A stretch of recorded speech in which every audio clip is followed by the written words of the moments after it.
Olá, sejam bem-vindos à LaMegalCast, a Liga de Medicina Legal aqui do Unifip. Eu sou a professora Lidivânia e estamos aqui, com dois ex-alunos do curso de Direito, os quais foram meus alunos, com muito orgulho, a doutora Chalana Farias e o doutor Júlio Emerson. E hoje a gente vai discutir sobre dois pilares essenciais da investigação criminal, que é a perícia criminal, e a cadeia de custódia. E para essa conversa, nós vamos pedir que os dois convidados possam, de fato, fazer as suas considerações iniciais, se apresentando aí para os ouvintes da LaMegalCast. Minha amiga, que satisfação estar aqui com vocês. Doutor Júlio, que satisfação dividir essa mesa com duas pessoas tão importantes e que têm tanto conhecimento. Aos nossos espectadores, aos alunos do Unifip e aqueles apaixonados por direito penal, perícia criminal, medicina legal, cadeia de custódia que abordaremos hoje, a nossa gratidão por esse momento de poder compartilhar um pouco do nosso conhecimento e de poder aprender com vocês hoje, Como ele já disse, sou Chalana Farias, sou especialista em perícia criminal e investigação forense, sou advogada, jurista, apaixonada pelo direito penal e concurseira também. Professora, eu quero primeiramente agradecer e pedir esse espaço de continuar lhe chamando de professora. Eu vou colocar de lado colocar de lado um pouquinho o título de doutora, a gente chama comumente, doutora Lidivânia, mas eu continuo chamando de professora porque eu acho que dentre essas profissões, a mais nobre exatamente é esse ofício. É o ensinar, o passar o conhecimento. Então, eu agradeço demais. E a senhora sabe que... Eu acho que a gente vai ter um espacinho aí para conversar sobre isso, mas o curso de Direito ele é permeado por vários estigmas e várias esperas. E uma delas é a cadeira de Medicina Legal. Maravilhosa, inclusive. Eu creio que, 95% dos alunos, assim como eu, entram na graduação ansiosos por essa cadeira. Realmente esperando. Nós escutamos falar muito... foi assim, foi de tal jeito, e a gente sempre espera como vai ser na nossa vez. Então, é uma honra muito grande ser chamado para retornar a esse lugar, principalmente pela senhora, porque tivemos um contato muito bom durante o curso, durante a cadeira, durante a orientação do TCC. Foi um ano de aperreio, o professor Lidivânia não dormia. Era 1h da manhã, professor, esse artigo aqui eu não estou encontrando. A senhora vai ter que... Dê seus pulos aí. A gente vai ter que resolver. E aí, era sempre da melhor forma.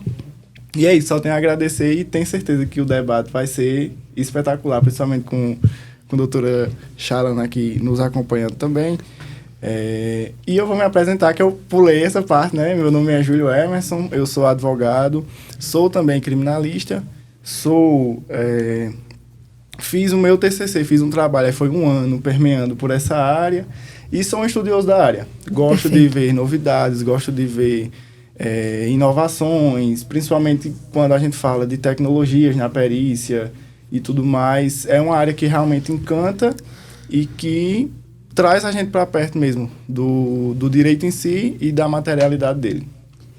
E eu me sinto muito lisonjeada, com tantos adjetivos e saber, sobretudo, dessa espera, de vocês, enquanto acadêmicos, enquanto estudantes de direito, estarem ansiosos, por ver uma disciplina que, em tese, é isolada, e principalmente por ser ministrada por alguém que não é bacharela em direito.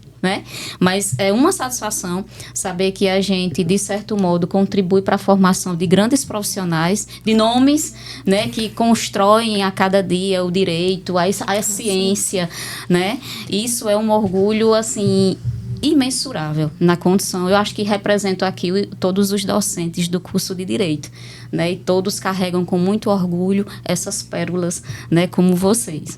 Sei que a gente deu um bocado de trabalho, mas com certeza, no final deu certo. Que nada, isso faz parte, como se diz, da nossa missão. E tenham certeza que, como se diz, são as sementes que a gente planta, né? E posteriormente a gente colhe essas pérolas preciosas. E aí vamos começar, né, o nosso papo, conversando com a doutora Chalana, para ela falar para a gente o que seria a perícia criminal e o seu papel nas investigações. Vamos lá. Minha gente, como nós sabemos que nós temos um público muito diversificado, para que as pessoas entendam de forma bem simples e bem prática, o que é a perícia criminal? É uma atividade técnico-científica que vai analisar as evidências, vai analisar os espaços e vai analisar as atuações e situações que ocorreram dentro de um local de crime ou não, na busca de uma resolução para aquele problema, para aquela situação, para aquele caso específico. Vamos pegar no caso de um homicídio. Alguém matou alguém. Então, a perícia criminal vem para fazer aquela análise. E aí, minha eterna professora me corrija quando alguma informação faltar, mas a perícia, ela entra para fazer aquela análise. Ela vem justamente para observar com olhos mais atentos, com olhos mais técnicos, aquele olhar técnico para aquele local do crime, porque muita gente, imaginemos aqui, um cidadão matou outro a facadas, utilizou uma arma branca, se desfez da arma do crime, dentro daquele local, fugiu. E o cadáver ficou. A perícia vem para descobrir o que foi que aconteceu. A gente sabe que alguém morreu. Mas alguém morreu como? Foi uma morte natural? Foi um suicídio? Foi um homicídio? Foi acidental? O que foi que aconteceu ali? A perícia vem, analisa o corpo e vê golpes de faca. Foi utilização de arma branca. Vê perfurações. Pronto, perfurações existem. Qual foi o objeto que foi utilizado para que aquelas perfurações acontecessem? Foi faca? Foi qualquer outro objeto perfuro-cortante? Foi o quê? A perícia vem para analisar isso. E muito mais além. Busca envolvidos dentro das situações. De repente, eu não tenho a mínima ideia de quem cometeu aquele crime. Mas aí, vamos pegar que a vítima fosse uma mulher com unhas grandes. Ela tirou tecidos da pele do agressor, daquela pessoa que tentou contra a vida dela. Então, de repente, com aqueles vestígios daquele material genético nas unhas dela, com um estudo mais aprofundado, talvez identifique o material genético que possa chegar, de fato, à pessoa que realizou aquele ato. Então, se a gente for sintetizar de forma muito rápida, clara e direta, a gente pode entender que a perícia criminal é um conjunto de atividades que vem para ajudar a resolver casos criminais, para achar respostas para aquelas situações que ocorreram. De forma bem simples. Claro que se a gente for estudar mais, que se a gente for aprofundar mais e for se debruçar sobre o tema, você vai encontrar outros conceitos muito mais elaborados e vai encontrar outros argumentos muito mais embasados. Mas para quem é leigo, o que é perícia criminal? É simplesmente a atuação dentro de um local de crime ou fato específico que precisa ser periciado na busca de estudos daquelas evidências que envolvem aquela situação para a gente achar uma resposta para aquele caso. Ou seja, a gente tem um quebra-cabeças, né, totalmente as peças espalhadas. Exatamente. E vem a inteligência, que é a perícia, né, para juntar essas peças. E daí a gente cita, né, a importância da atuação do perito, né, como aliado, né, das ciências jurídicas, porque aí, de acordo com o Código Civil, né, que regulamenta a atuação do perito, existe o perito oficial criminal, né, aquele que é de fato concursado, e o perito que auxiliar. É extrajudicial, judicial ou assistente técnico, né? E aí a importância de esse profissional atuar de forma ética e com imparcialidade, né? Inclusive, o Código de Ética, ele preconiza que numa situação, inclusive, que o perito ele tenha uma ligação direta ou indireta com uma das partes, ele já se solicite a escusa da participação daquele crime, para que isso não venha influenciar na junção das peças, né? E aí, já pegando um link desse papo, pedir para o doutor Júlio Emerson explicar para a gente o que seria a cadeia de custódia no cenário do crime. Vamos lá. A doutora Chalana foi muito clara no que disse, mas para sintetizar e iniciar minha fala, A perícia, o papel dos peritos oficiais no local do crime, eu resumiria como a fixação daquela cena e a tradução dela para quem não estava no local. Porque o juiz do caso, ele não vai no local do crime. Ele nem sabe que ele vai ser juiz do caso ainda. Verdade. Muitas vezes, o advogado, ambos, ou a acusação, ou defesa, assistência da acusação, enfim, ele muitas vezes não sabe que ele vai ser o advogado do caso. Então, aquela cena ela tem que ser descrita de forma fidedigna a ponto de que quem não estava no local do crime consiga entender e visualizar aquela situação, mesmo lá não estando. E aí, creio que daqui para frente nós vamos entrar em detalhes, questão de fotografia e tudo mais, mas essa fixação do local, que é inclusive uma das etapas descritas na lei, que é relativamente recente, que descreve as etapas da cadeia de custódia. Mas o que seria em si a cadeia de custódia? Bom, quando um fato acontece, como a doutora Chalana já nos trouxe, existe um conjunto de procedimentos que vai ser feito. Naquele local vão chegar peritos, vão fazer movimentações na cena, vão fotografar, podem filmar, podem fazer outros tipos de tradução também. E o que é a cadeia de custódia? De forma técnica, a cadeia de custódia ela é o caminho que a prova perpassa, ou o caminho que o vestígio perpassa até se tornar prova. Mas traduzindo isso, a cadeia de custódia ela é como o vestígio vai ser coletado e como vai ser tratado até a fase processual. Na fase de perícia, nós ainda não falamos de fase processual. Nós falamos de fase pré-processual porque o processo em si ele ainda não foi instaurado.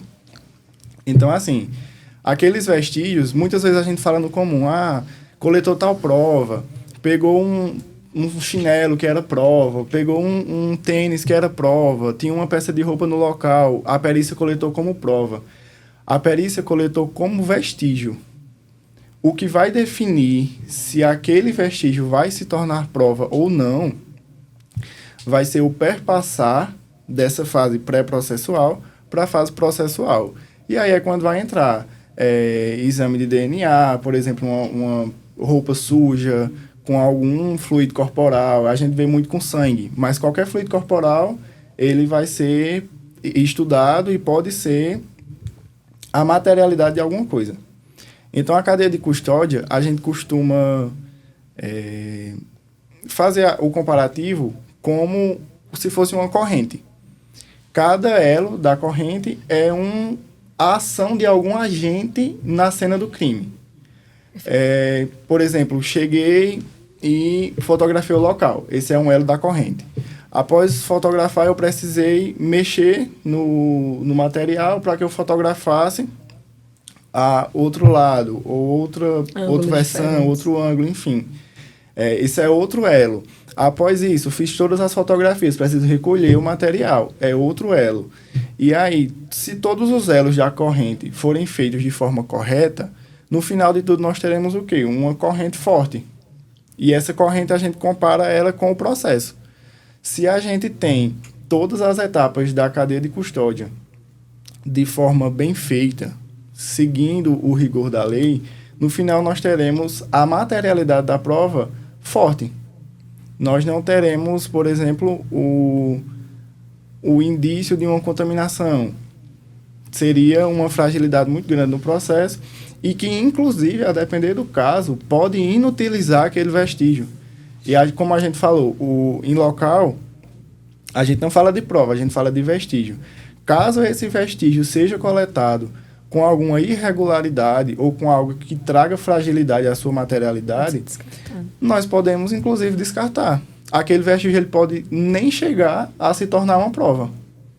Então, a cadeia de custódia, em resumo, é isso. É o cuidado que os peritos e os agentes envolvidos naquela cena têm que tomar para que os vestígios possam se tornar provas.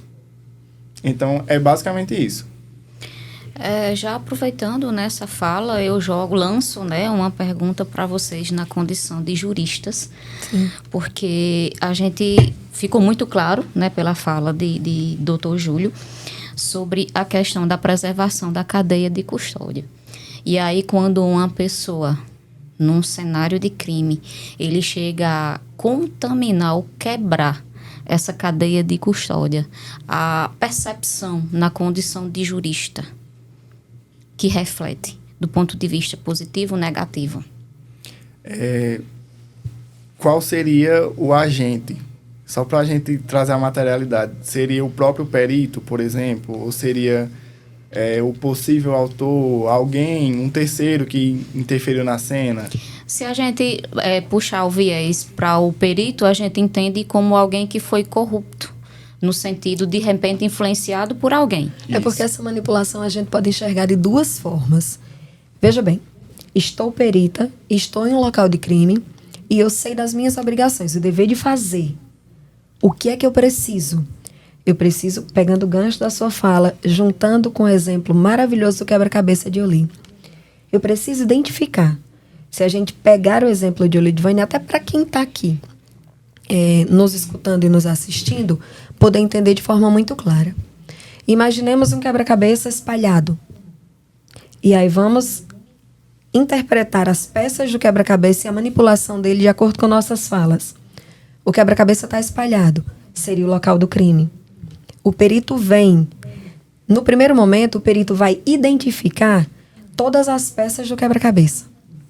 Quando você fala cadeia de custódia, nada mais é do que a junção desses elementos que transformam evidências, vestígios em provas que possam ser aplicadas e utilizadas no decorrer do processo. A gente entende que o perito analisou as peças, aí ele vai trazer essas peças, ele vai juntar para a gente achar uma resposta final.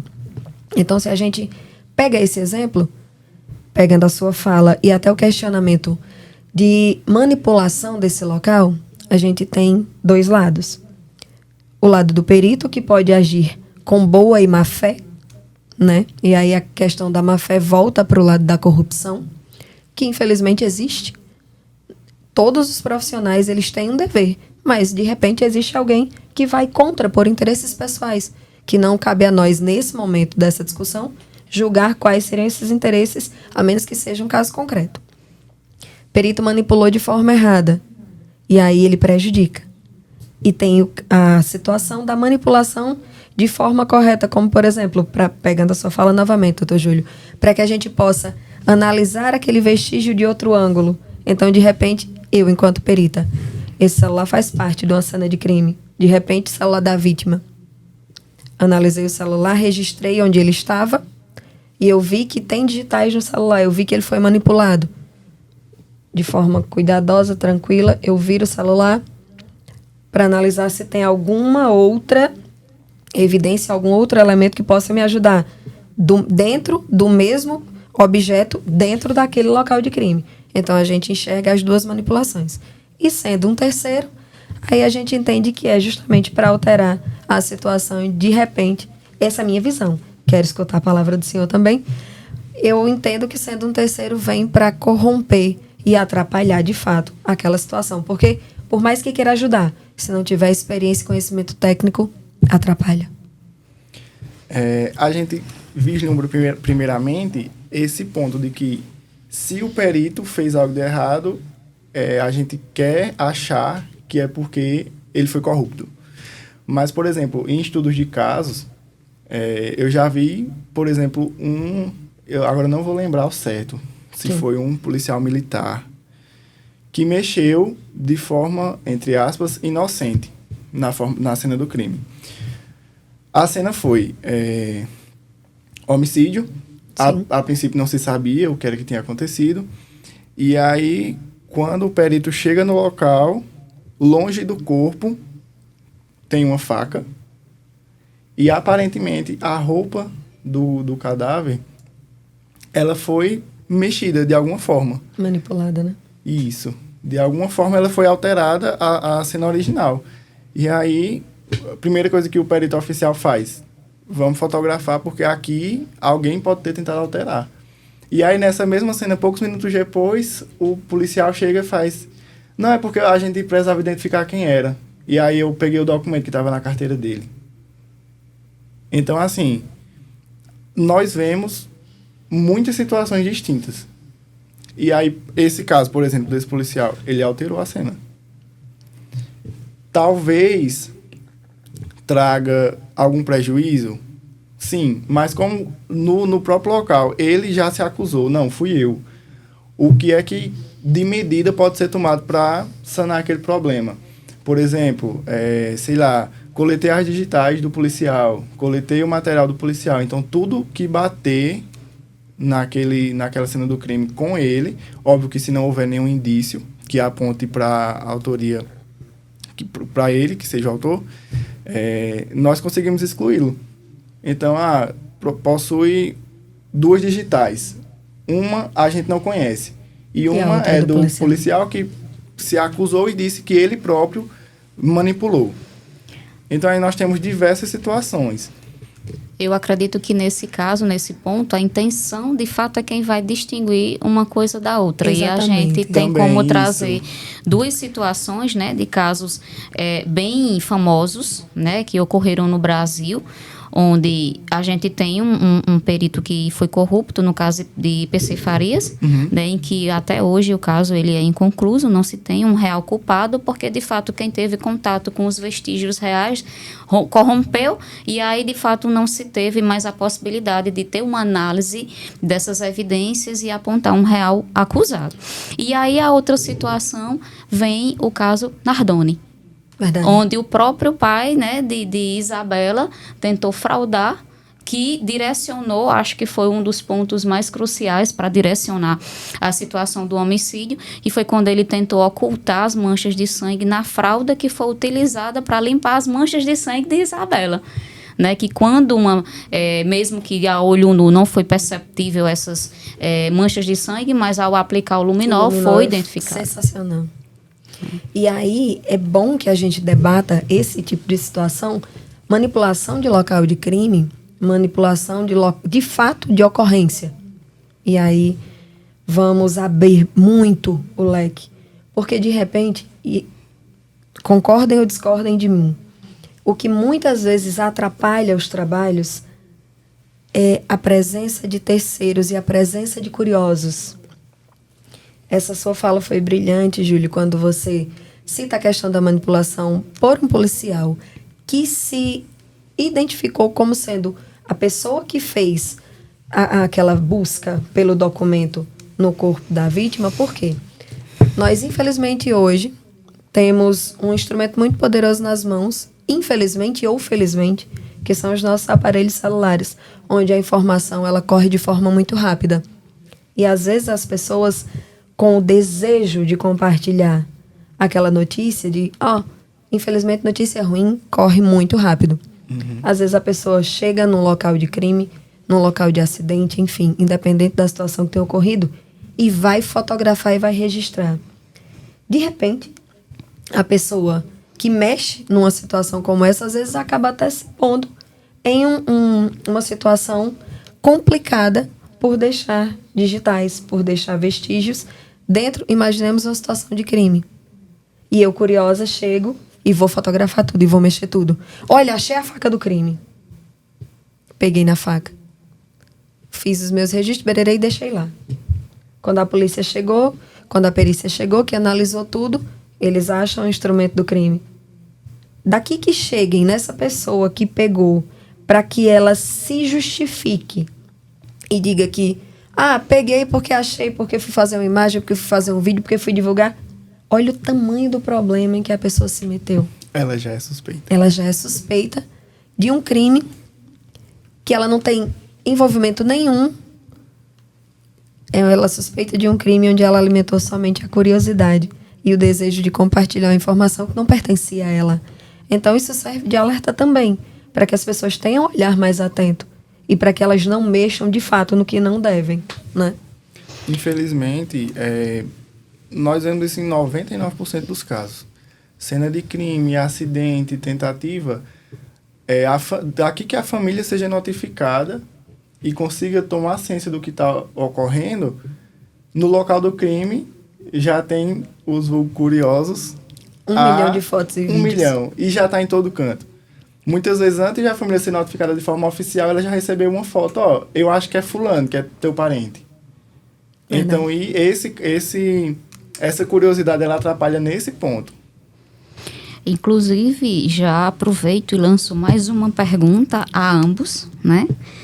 Quais os desafios que vocês enxergam para se implementar, ou melhor, não implementar, mas de preservar a cadeia de custódia no âmbito da investigação? Qual seria a maior dificuldade? A maior dificuldade é a preservação do local, na minha visão. Porque, entenda bem, nós temos profissionais que estão ali para atuar dentro daquela situação. Nós temos profissionais que estão para preservar, para isolar aquele espaço. Eu vou lhe dar um exemplo muito real que eu vivenciei. Não como perita, porque ainda não sou oficialmente perita criminal, mas estamos aguardando os nossos concursos ansiosamente. Mas como estudiosa do direito mesmo. E como jornalista que sou, atuei muito tempo com situações policiais e tive a oportunidade de estar em locais de crime de forma muito ativa e muito presente. Nesse dia, por coincidência, estava de folga aqui no Mercado Público de Patos. Eu vinha de uma loja e ia em direção ao supermercado. Quando eu passei na lateral do mercado, a uns 200 metros de mim mais ou menos, eu vi aquela multidão. Aquele monte de gente reunida e na minha cabeça aconteceu alguma coisa. Ou foi acidente ou mataram alguém. A gente pensa logo isso. Porque quando você vê um monte de gente correndo para um canto, alguma desgraça aconteceu. Eu não sei se vocês lembram, e aí não vou citar nomes, enfim, por preservação de identidade e até mesmo por respeito, um homicídio que ocorreu no Mercado Público de Patos, na rua Pedro Firmino, naquela lateral, onde um jovem esfaqueou outro com golpes no pescoço. Não me recordo se foi um golpe ou se foram 2. Mas, enfim, eles tiveram um envolvimento e tiveram uma discussão. E, na calçada do mercado, um cidadão esfaqueou o outro. E aí a pessoa atravessou a rua com o ferimento e foi perdendo a consciência e caiu dentro de uma loja de bolos. No momento que eu visualizei, foi esse momento da queda, onde o povo correu e, de fato, enxergou que tinha sido uma tentativa de homicídio. E aí o autor fugiu. E quando eu cheguei no local, as pessoas não estavam nem aí para a pessoa que estava agonizando e morrendo. As pessoas só queriam filmar e fotografar. Eu soltei o pacote que eu estava, minha gente. Eu vim com minhas comprinhas, eu soltei, joguei no balcão da loja e disse, mulher, olha aí. Olhei pro povo e disse, bora sair. Imagine que esse celular é o local. A pessoa veio, caiu aqui dentro. As pessoas invadiram o espaço, fizeram um círculo em volta da vítima. A pessoa, nos minutos finais de vida, agonizando literalmente. Ninguém ligava para ela para prestar um socorro. Ninguém tinha ligado para o SAMU, para a polícia, para ninguém. Porque as pessoas queriam fazer foto e vídeo. E eu comecei a gritar com as pessoas. Afastem a primeira coisa. Ninguém entra. Peguei uns homens que estavam lá e disse, vocês tranquem essa porta. Segundo, ligaram para o SAMU? Não, liga para o SAMU. Terceiro, ligaram para a polícia? Não, liga para a polícia. Por quê? Porque tinha um golpe de arma branca no pescoço e uma poça de sangue gigante, a pessoa perdendo sangue e morrendo. E eu fiquei com a pessoa. Fulano, não vou dizer o nome. Tinha uma pessoa que era conhecida dessa pessoa, desesperada, me disse o nome, segure minha mão. Nunca esqueça essa cena. Não apague. Segure minha mão. Você tá me ouvindo? Você tá me ouvindo? E as pessoas tirando foto e eu gritando. Eu digo, vou processar todo mundo que tira foto. Pode afastar. Sendo ignorante mesmo. Então, imagine essa cena. Eu não sou profissional da área. Sou apenas uma estudiosa. Sou apenas uma operadora do direito. Eu estava como cidadã na situação. Tive essa dificuldade. Imagine para alguém que precisa coletar vestígios, evidências, transformar em provas, achar uma resposta para aquilo ali. Imagine a dificuldade para esses profissionais que não são muitos. A gente tem um corpo de profissionais muito reduzido. Infelizmente, ainda existe uma carência. Imagine como é difícil esse trabalho. Eu nunca esqueci dessa cena. Infelizmente, a pessoa veio a óbito no local. A pessoa acabou apagando. Quando o socorro chegou, a pessoa já tinha falecido. E as pessoas dispersaram. Quando o espetáculo acabou. Nesse ponto eu concordo demais com a senhora. Foi muito incisiva no que disse. E eu acho que a gente consegue distinguir 2 pontos, principalmente. Mas, continuando nesse pensamento de que um dos principais desafios para a preservação do local é a preservação, entre aspas, a palavra preservação de forma técnica. É o termo que a lei nos traz, preservação do local. É o isolamento, também de forma técnica. É fazer com que não se altere a cena do crime por terceiros. Porque nós temos dois principais fatores que fazem com que aquela cena seja alterada.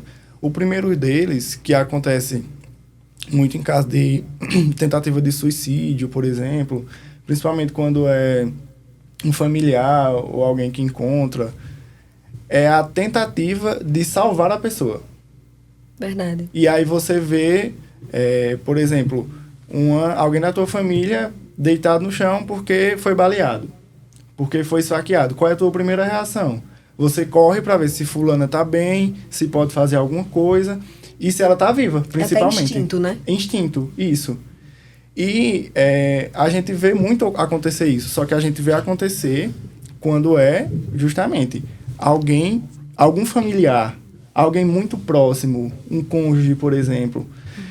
Quando não, a gente só tem o fator curiosidade. Quando não, a gente só tem o fator divulgar. A gente percebe que o pessoal corre por quê? Para documentar, como a doutora Chalana já comentou, para fotografar, para filmar, para divulgar, ó, fulano, o que aconteceu aqui agora? Fulano morreu aqui.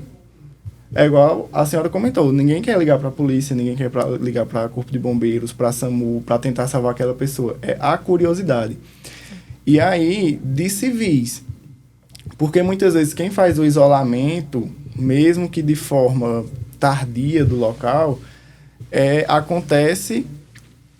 termina sendo a Polícia Militar, mesmo não tendo competência originária para isso, ou a Guarda Civil Municipal.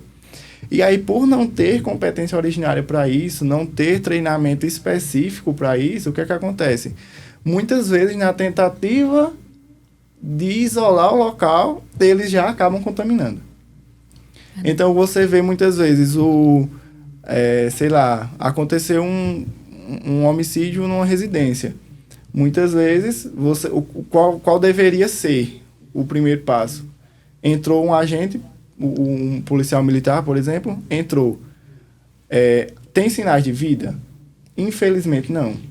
Infelizmente, não adianta você correr, mexer o corpo, ligar para ninguém, encher a casa. Infelizmente, não adianta mais. O que é que adianta? Isolar o local, aguardar a chegada da perícia para que, pelo menos, aquele crime tenha uma solução. Só que não é o que acontece. A gente vê, seguindo ainda esse exemplo da residência, a polícia militar entra e abre as portas.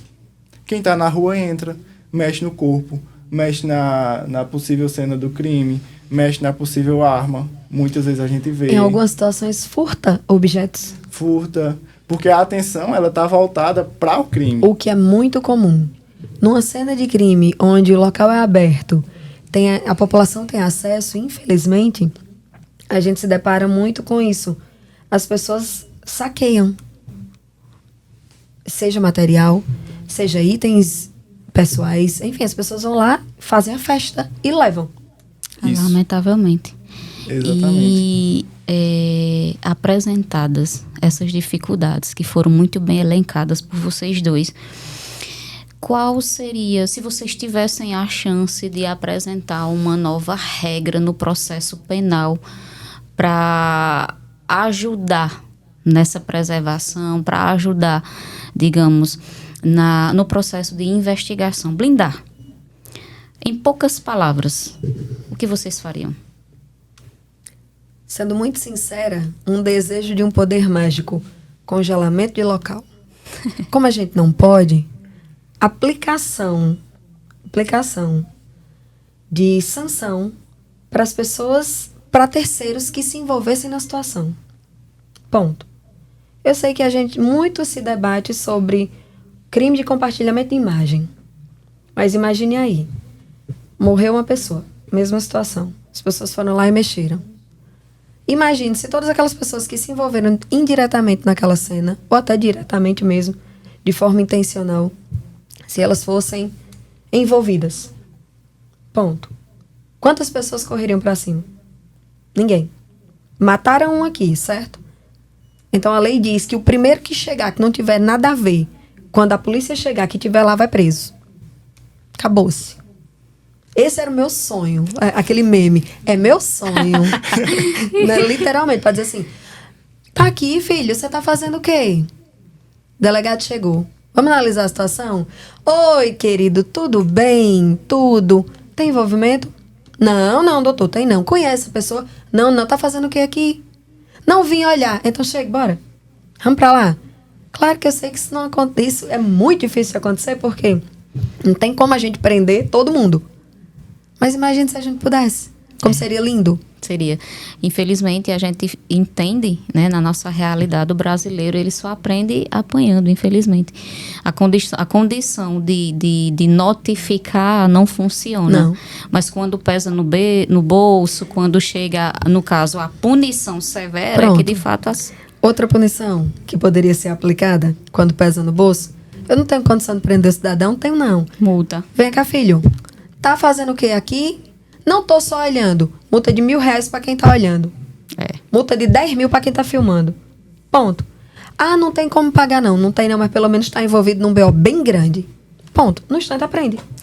Exatamente. E, lamentavelmente, o nosso tempo ele está chegando ao fim. E eu gostaria que vocês, né, expusessem, né, para os ouvintes da LaMegalCast a importância da perícia criminal no âmbito judicial. Doutor? Eu queria agradecer demais esse momento. Novamente, professora Lidivânia, doutora Chalana, foi um momento enriquecedor. Debate muito importante, porque infelizmente nós ainda vemos que o assunto é deixado de lado. Querendo ou não, nós não vemos, por exemplo, como tema principal de palestras, de eventos, como nós vemos outros temas. E é um tema de suma importância. Exatamente. Porque você perde um familiar, infelizmente, essa dor ela nunca vai ser reparada.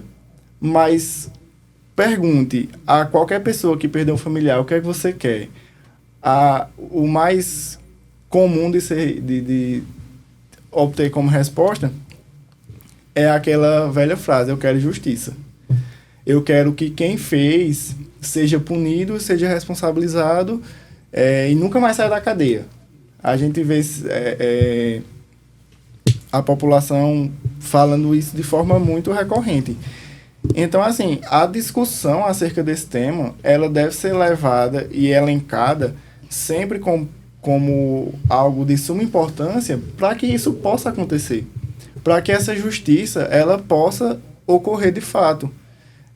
De forma legal, tudo mais, só que ela ocorra nos trâmites corretos e que ao final você tenha um resultado do processo que ele seja satisfatório e que ele seja elencado a todos os vestígios e as provas que foram formadas sem mácula, que aquelas provas elas não sejam de forma nenhuma sendo repetitivo, maculadas para que possam se tornar provas, para que aqueles vestígios não sejam descartados. E aí é até um apelo que a gente faz, sendo bem direto e nada técnico. Minha gente, cena de crime não se mexe. Cena de crime se preserva. Se você, por acaso ou destino, se deparar com uma cena de crime, a pessoa possui vida, socorra. Não possui, isole o local, chame a polícia. Ajude. Chame uma viatura. Não deixe aglomerar. Não deixe juntar muita gente, porque aquilo não vai ajudar mais a vítima. Exato. E, pelo contrário, vai atrapalhar a resolução do caso e a solução para aquela família. E só lhe cortando, doutor, pensa numa situação bonita. Imagine aí, tem uma situação de crime. Eu, curiosa, vou lá e me meto, atrapalho. Eu, depois de assistir esse podcast maravilhoso, depois de entender a importância dessa preservação do local de crime, depois de entender o trabalho da perícia, deixei de ser curiosa, passei a ser assistente técnica voluntária da perícia. Meu povo, tá viva? Como o doutor disse, chama socorro. Morreu. Minha gente, o negócio é o seguinte, vamos afastar? Vamos isolar? Não, querida, não pode tirar foto. Você é quem? Sou voluntária. Então, faste. Se você quer estar no local de crime, ajude dessa forma. Parabéns, doutor. Adorei. E outra coisa, doutora. Eu já vi, inclusive, peritos agradecendo. E realmente, como a senhora disse, é voluntária. O perito vê que tem alguém que está ajudando. Pô, como é teu nome? Tu pode me ajudar nisso? Continua fazendo o que tu tá fazendo. Já vi peritos agradecendo, dizer, não, chegaram eu e mais 2 colegas no local e uma multidão de 50 pessoas. Que não tem como conter? Não tem como 3 pessoas fazer a contenção de 50 e fazer a análise do local. E aí eu tô pensando no pós. Tá lá no Instagram, assistente. Minha gente, o negócio é o seguinte. Hoje eu ajudei a perícia a isolar um local de crime. Ainda fica famoso. Ainda fica famoso. E ajuda a elucidar o fato. Ou heroína. E apoio. E já vi peritos relatando isso. Não, aquele caso eu só consegui resolver porque do nada apareceu uma mulher que começou a me ajudar. E eu dizia, fulana, faz isso. E ela fala, pega isso. E ela pegava. Afasta fulano que tá aqui muito em cima. E ela ia. E somente com esses fatores que conseguiu chegar à elucidação do crime. E aí a gente acompanha um processo, né? Mas aí na fase processual a gente vê condenação, acompanha e tudo mais. E do perito dizer, eu só consegui porque eu tive ajuda. Porque eu e mais 2 colegas não íamos conseguir. E aí, doutora Chalana, suas considerações finais? Enfim, gratidão é a palavra que define. Segundo, partilha de conhecimentos é a palavra que sustenta. Terceiro, informação compartilhada, meu amor. Você que está assistindo agora, eu tenho certeza que vai querer assistir o próximo podcast. Por quê? Porque tudo que é bom, a gente compartilha. Parabéns, professora. Parabéns por esse momento. Doutor, obrigada por me ensinar um pouco mais. A você que nos assiste, obrigada por estar conosco. Tenho certeza que discordou ou concordou de muita coisa. Eu adoro quando as pessoas assistem algo debatendo. Quando eu vejo que as pessoas debatem é porque algo bom ficou. Então, para mim, o coração fica bem satisfeito, bem tranquilo. Como aluna egressa dessa casa, satisfação em poder retornar, né, em poder contribuir com esse momento. E aí, só reforçando para que a gente possa finalizar, além das nossas palavras de agradecimento, tudo que a gente disse aqui, eu preciso que vocês filtrem. Nós citamos situações hipotéticas, nós falamos casos concretos, nós abordamos o que diz a lei de forma simples e fácil de ser entendida. A gente não está induzindo ninguém a virar perito sem conhecimento técnico científico real e exigido. Nós estamos apenas partilhando conhecimento com base nos estudos que fazemos para que as pessoas, se depararem com essas situações, que elas ajam de forma mais tranquila e natural. E acrescento sua fala, doutora, acho que a gente pode resumir e pedir a quem está assistindo, quem muitas vezes não sabia nem o que era isso e agora está aprendendo, tenha um respeito com a cena. Verdade. Tenha um respeito com aquela pessoa que viveu, que amou, que casou, que era filho, que era pai. Tenha um respeito por essa pessoa. E a cena do crime, esse olhar para a cena do crime, ele com certeza vai mudar o que você pensa. E olhando bem pela situação do respeito, né, à vida humana, antes de qualquer coisa, aquele indivíduo é o amor de alguém. Verdade. Com certeza. Filho, pai, irmão, cônjuge, é o amor de alguém. E aí a gente encerra, né, nesse momento, meus amados ex-alunos, doutor Júlio, doutora Chalana, Foi um prazer, uma honra estar com vocês, né, nesse podcast. E aí, ouvintes da Lamegalcast, são as ciências forenses e jurídicas na mira da Lamegal.